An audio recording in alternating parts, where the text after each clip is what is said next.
గడచిన కాలం తిరిగి రాదుగా, రేపటి దారిలో వెలుగు లేదుగా, బదులే లేని ప్రశ్నగా ఎటువైపు కదలలేనుగా.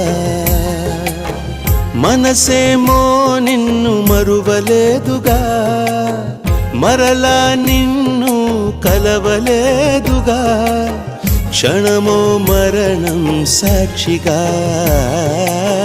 బతికున్నాను శ్వాసగా. మౌనమై నువ్వుంటే ప్రాణమే ఆగేనా, కారణం